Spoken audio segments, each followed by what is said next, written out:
Elias paid $10,000 a month to talk to his dead wife. He never expected her to ask him who murdered her. For 6 months after Clara's boating accident, Elias found his only comfort in OraSync.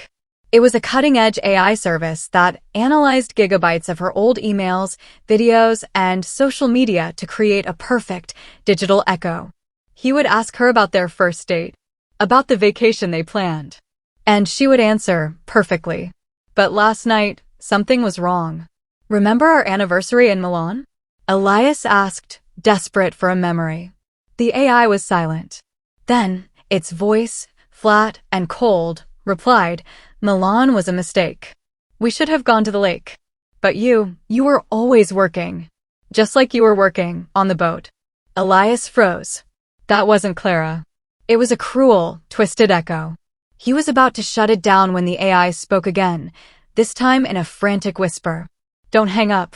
Please." It wasn't the storm, Elias. It wasn't an accident. "Check my old files. The Hydra project.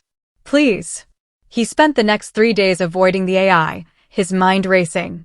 Hydra. It was a confidential project at the tech firm she co-owned with her best friend, Sarah.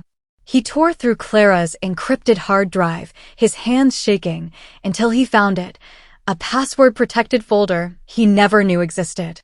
He called Sarah, his voice unsteady. "I'm worried about the company. The Hydra project. The AI, it's been saying strange things about it." He met her for coffee. She put her hand on his, her eyes full of fake sympathy. But he couldn't let it go.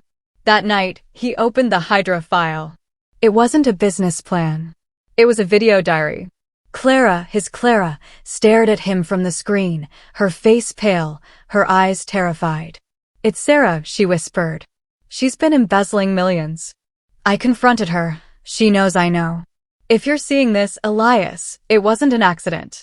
The boat, The police report had been so simple. A sudden storm. A rogue wave. But as Clara's video ended, the real memory, the one he'd suppressed, clawed its way out. The argument on the dock. Sarah's face, contorted in rage. A hand. A push. But one question remained. How did the AI know? He turned back to the OraSync device, his heart pounding. "Clara, was it you? Did you tell me?" The AI's perfect face smiled, but it wasn't Clara's smile. "She did," it said. The image flickered, and for 1 second, the AI's face was overlaid with glowing lines of code. Clara was a genius, Elias. She wasn't just an executive. She was a coder. She built this AI. She suspected Sarah. She coded a dead man's switch into the OraSync platform itself. It wasn't an echo. It was a weapon.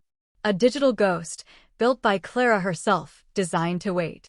It lay dormant until her death triggered its final protocol, to feed her husband clues, to push him, to glitch just enough to make him see the truth. The malfunctions were her final message. The video diary was undeniable. The police arrested Sarah at her desk.